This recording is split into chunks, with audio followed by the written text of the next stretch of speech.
Welcome back नाजरीन। COPD का जो मरीज़ है वो अपना म्यार ज़िंदगी किस तरह से बेहतर बना सकता है, कोई हमारे व्यूअर्स के लिए कोई मशवरा? देखिए, सीओपीडी एक ऐसी बीमारी है जो कि इलाज के साथ जिसकी अलामात को बेहतर किया जा सकता है। गो कि हम मरीज़ को 100% नॉर्मेलिटी में नहीं ला सकते, लेकिन उनकी क्वालिटी ऑफ लाइफ को हम बड़ा बेहतर कर सकते हैं।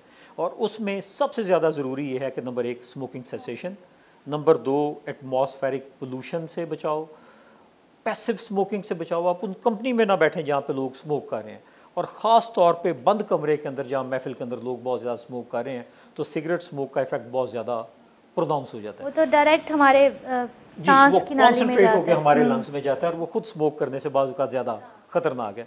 उसके अलावा physical activity of the patients को मेंटेन रखना बड़ा ज़रूरी है सीओपीडी के अंदर।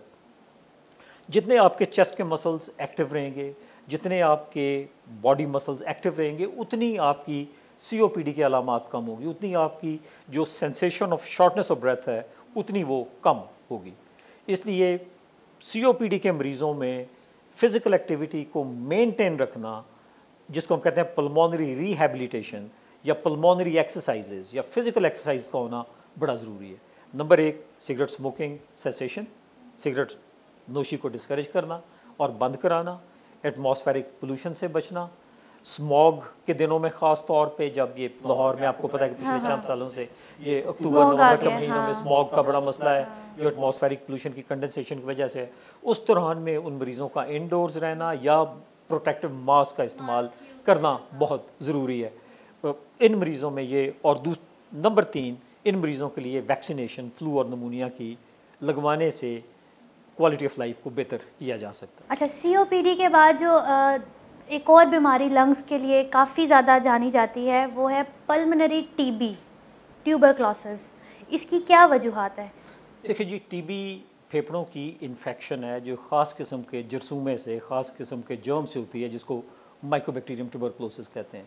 जिस तरह नज़ला ज़ुकाम का जरासीम है वो हमें फ्लू कर देता है, नमूनिया का जरासीम है वो फेफड़ों में इन्फेक्शन कर देता है, जल्द के ऊपर कोई जरासीम आया उसने बॉयल बना दिया, फोड़ा बना दिया। उसी तरह टीबी का जरसूमा जो है वो सांस के रास्ते हमारे फेफड़ों में जाता है, और वहाँ जाके जिन मरीज़ों की कुव्वत मुदाफ़त कम होती है उनमें जाके ये फेफड़े के स्पॉन्जी हिस्से को, जिसको एल्वोलाई कहते हैं, वहाँ पे ये डिपॉजिट होकर उसको खाना शुरू कर देता है, जिस तरह दीमक खाती है। तो ये इन्फेक्शन का अमल जो है वो फेफड़े में डिस्ट्रक्शन लानी शुरू कर देता है और फेफड़ों को डैमेज करना शुरू कर देता है, और आम तौर पे एडवांस टीबी के अंदर फेफड़ों के अंदर नाकाबिल तलाफ़ी नुकसान पहुंच जाता है। और टीबी का सबसे बड़ा मसला ये है कि पाकिस्तान उन मुल्कों में है जिनमें टीबी की शरह बाकी दुनिया के मुकाबले में काफ़ी ज़्यादा है। पाकिस्तान दुनिया के उन 6 ममालिक में शामिल है जिनमें हाईएस्ट बर्डन ऑफ टीबी है, और उसकी बेशुमार वजूहात हैं। उसमें एक गुर्बत है, एक मेल न्यूट्रिशन है, और नंबर 3 सबसे बड़ी जो वजह है वो ओवर क्राउडिंग और ओवर पॉपुलेशन है। आपको पता है कि जो भी सांस की फेफड़ों की बीमारियां हैं वो एक से दूसरे में मुंतकिल हो जाती हैं, जो इन्फेक्शन वाली बीमारियां हैं। मैं दमा या सीओपीडी की बात नहीं कर रहा, जो कि एक से दूसरे में हरगिज़ मुंतकिल नहीं होती। जो इन्फेक्शन वाली बीमारियां हैं, जिस तरह ब्रोंकाइटिस है, फ्लू है, नमूनिया है, उस तरह टीबी एक से दूसरे में मुंतकिल हो जाती है। और ऐसा टीबी का मरीज़ जो कि बलगम में जिसमें टीबी का जरासीम खारिज हो रहा हो, वो अगर उसको हम अनट्रीटेड छोड़ दें तो वो 1 साल के अंदर पोटेंशली 10 लोगों को टीबी लगा सकता है। तो आप अंदाज़ा करें कि एक ऐसा घर जिसमें 10 बंदे रह रहे हैं जो कि एक ही कमरे के अंदर कन्फाइंड है, तो practically they are potential candidates to develop active tuberculosis from a single case of TB. तो अगर आप इसको मल्टीप्लाई करें पाकिस्तानी घरों के अंदर जिसमें इतनी ज़्यादा डेंस पॉपुलेशन में लोग एक ही कमरे के अंदर रहते हैं, एक ही कमरे के घर में रहते हैं, उनमें पोटेंशियल ऑफ डिजीज़ स्प्रेड कितना ज़्यादा है। टीबी की जो एक साइन है जो बहुत मशहूर है, तकरीबन हर किसी को पता होता है, वो है कफ़। 2 वीक्स से ज़्यादा अगर किसी को कफिंग हो तो कहते हैं कि आप जाएं डॉक्टर के पास। जी बिल्कुल। इसके अलावा और कौन सा ऐसा साइन एंड सिम्टम है जिससे टीबी का पता लग सके? देखिए, टीबी की अलामतों में नंबर 1 खांसी, जैसे आपने फरमाया कि 2 हफ्ते से ज़्यादा जो खांसी रहे उसकी कोई ना कोई वजह है। जैसे मैंने पहले प्रोग्राम में बताया कि 2 हफ्ते से ज़्यादा खांसी रहे तो हमें उसको इग्नोर नहीं करना चाहिए। उसके अलावा टीबी में जो ख़ास अलामत है वो है लो ग्रेड फीवर, हल्का बुखार, वो बुखार जो 100 से नीचे नीचे यूजुअली रहता है, और ये बुखार का ख़ास करैक्टरिस्टिक है, ये इवनिंग राइज इन टेम्परेचर करता है। ये शाम के वक्त जब आप थके हुए होते हैं, जब आपकी इम्यूनिटी का लेवल वैसे भी कम हुआ होता है सारा दिन काम कर करके, तो वो शाम के टाइम पे बुखार ज़्यादा होता है आपको, और राइज एंड फॉल करता रहता है। जी, यूजुअली ये शाम में ज़्यादा होता है, लेकिन depending upon the severity of the disease ये 24 घंटे भी रह सकता है। मैं अर्ली स्टेज टीबी की बात कर रहा हूँ, जिसमें कि खांसी आपको शुरू हुई, बुखार शाम के वक्त हुआ, हल्का बुखार यूजुअली 100 से ज़्यादा, और इस बुखार का एक करैक्टरिस्टिक है कि इसमें नाइट स्वेट्स आते हैं, कि आपको ठंडे पसीने आते हैं, आप बाज़ वक़्त इतने पसीने आते हैं कि मरीज़ की बनियान और कमीज़ भीग जाता है उसके साथ। और नंबर 3, डिपेंडिंग अपॉन के फेफड़े के अंदर इन्फेक्शन की थी या बलगम में खून आ सकता है, जिसको हम हेमोप्टिसिस कहते हैं, बलगम में खून का आना। और चौथी अलामत इसकी बग़ैर किसी वजह के खांसी और बुखार के साथ वज़न का कम होना। अगर आपका वज़न खांसी और बुखार है और वज़न आपका कम हो रहा है तो उसको हरगिज़ लाइटली ना लें, और ये बहुत आम अलामत है टीबी के मर्ज़ की। टीबी के बारे में एक और सवाल ये है कि क्या टीबी किसी मरहले पे नाकाबिले इलाज हो जाता है, क्योंकि टीबी से डेथ रेशो भी ज़्यादा होती है। देखें, टीबी एक है आम टीबी, जिसको हम ड्रग सेंसिटिव टीबी कहते हैं, जिसमें आम कन्वेंशनल दवाइयाँ जो टीबी के इलाज के लिए हम इस्तेमाल करते हैं उनके साथ 97 से 98% क्योर हो जाता है। क्योर से मुराद है कि एक दफ़ा आपने कोर्स लिया and it is cured for life, आपको कोई और ट्रीटमेंट लेने की ज़रूरत नहीं।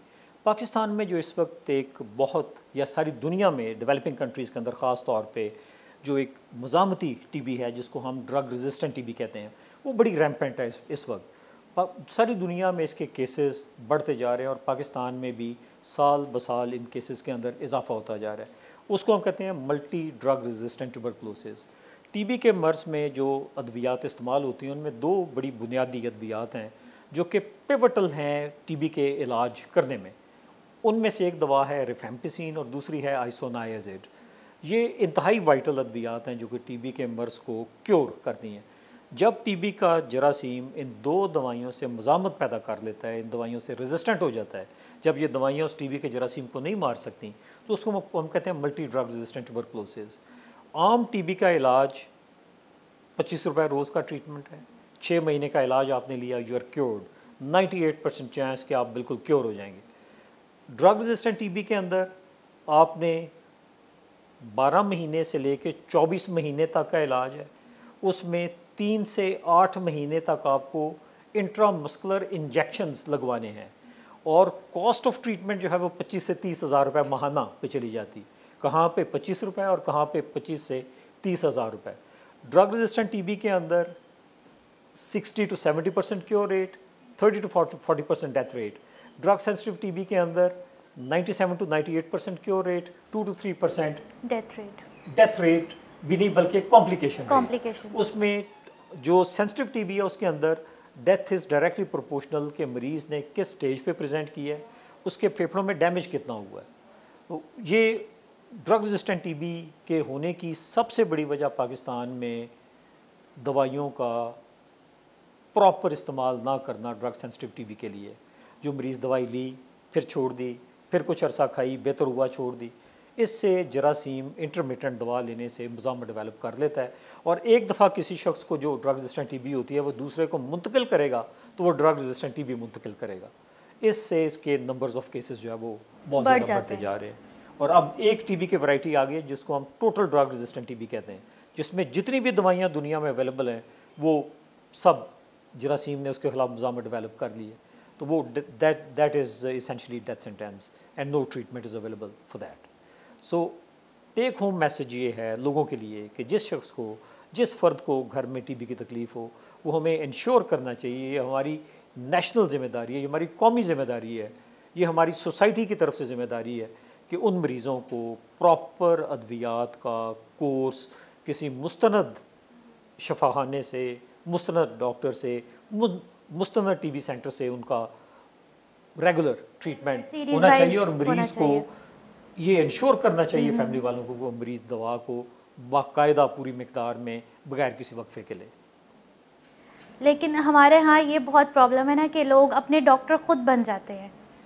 मेडिसिन का प्रॉपर इस्तेमाल नहीं करते, या तो ओवर इस्तेमाल कर लेते हैं या नहीं करते हैं, ये मसला बहुत ज़्यादा है ना हमारे यहाँ। आई एंटायरली एग्री, इसमें ये बड़ा बड़ा इशू है, ये बड़ी प्रॉब्लम है। अगर आपको खांसी हुई है नॉर्मल, चाहे वो 2 हफ्ते चले या 3 हफ्ते चले, आपने वही सिरप पीना है जो एक नॉर्मल खांसी का सिरप आम दुकानों पे मिल रहा है। बिल्कुल अपने डॉक्टर हम खुद बन जाते हैं। बिल्कुल दुरुस्त आपकी बात है। ये बहुत बड़ी वजह है बीमारी की शिद्दत में इजाफा करने के लिए, और क्योरेबल डिजीज़ को इनक्योरेबल करने में इस चीज़ का बड़ा हाथ।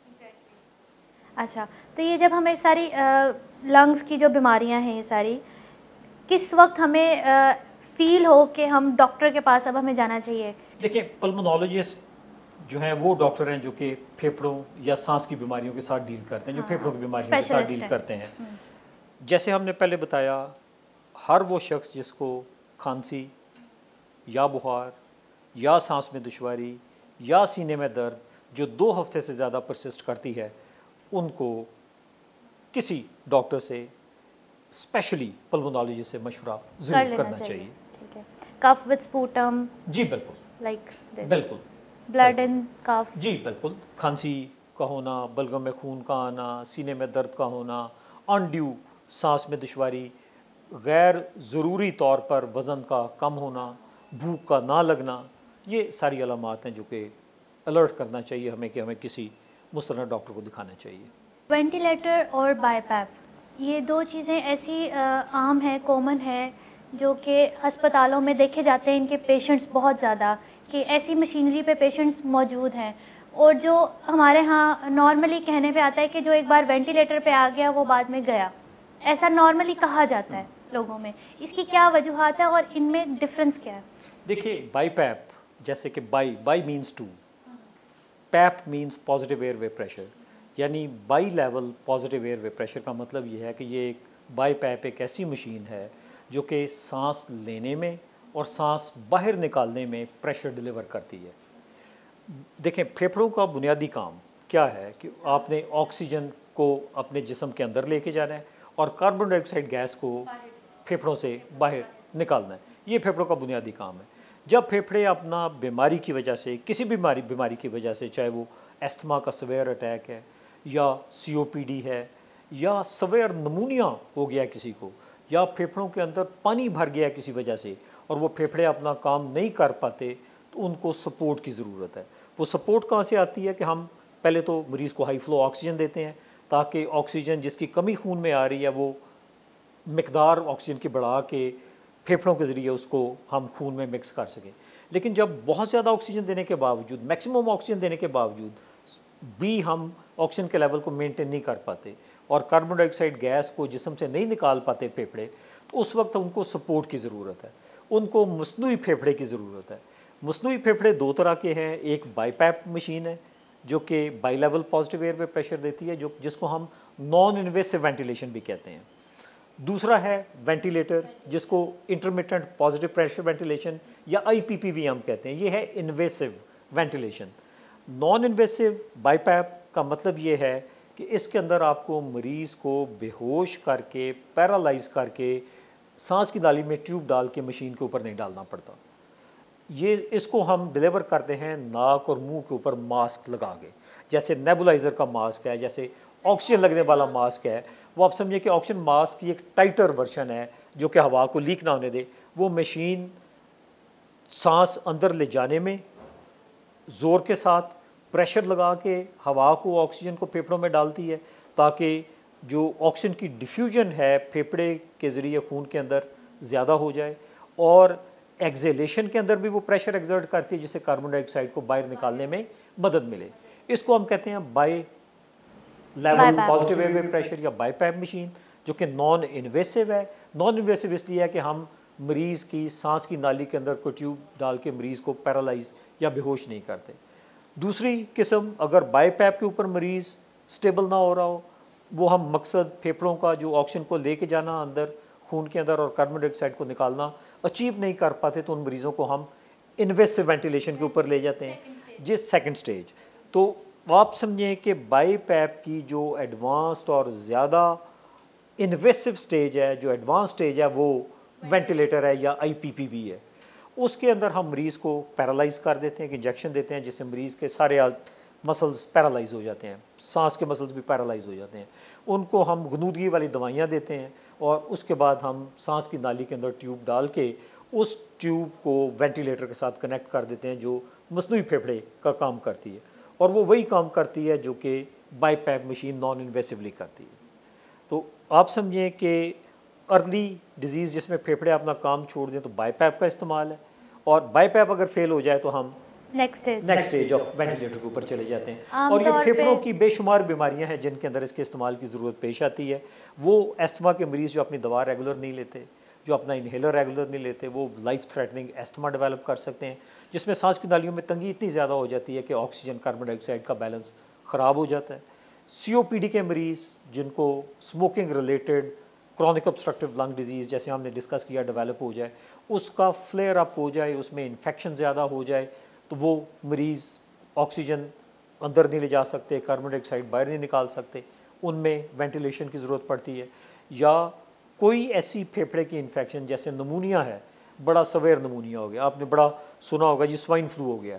स्वाइन फ्लू की सबसे बहुत बड़ी कॉम्प्लिकेशन जो है वो ये है कि आपका नज़ला ज़ुकाम हुआ सख्त किस्म का, और उसने फेफड़ों के अंदर जाके नमूनिया कर दिया, और इतना सख्त नमूनिया किया कि दोनों फेफड़ों में पानी भर जाता है, और वो एक बड़ी आम वजह है मरीज़ों को वेंटिलेटर के ऊपर डालने की। इस तरह बर्ड फ्लू का आपने नाम सुना होगा, वही सारे फ्लू जो हैं ये बड़ा सख्त किस्म का नमूनिया कर सकते हैं जो कि इवेंचुअली हमें वेंटिलेटर पर डालने की ज़रूरत पेश आती है। उसके अलावा बेशुमार बीमारियां हैं जो कि फेफड़ों की बीमारियों के अलावा भी हैं जिनमें हमें वेंटिलेटर पर डालने की ज़रूरत मरीज़ को पेश आ जाती है। फॉर एग्ज़ाम्पल कोई पॉइजनिंग के साथ आ गया, जिसने मॉर्फिन की ओवरडोज ले ली, किसी ने कोई पेस्टिसाइड पी लिया, तो किसी भी ऐसी सूरत हाल में जिसमें फेफड़े, चाहे वो फेफड़ों की अपनी बीमारी है या फेफड़ों से बाहर किसी और जिस्म के सिस्टम में बीमारी है जिसमें कि ऑक्सीजन और कार्बन डाइऑक्साइड का इम्बैलेंस डेवलप हो जाए बॉडी में, उनको हम वेंटिलेटर के ऊपर डालते हैं। जिसमें लंग्स अफेक्ट कर जी, जिसमें लंग्स अफेक्ट कर रहे हो, जिसमें लंग्स अपना काम ना कर पा रहे हो।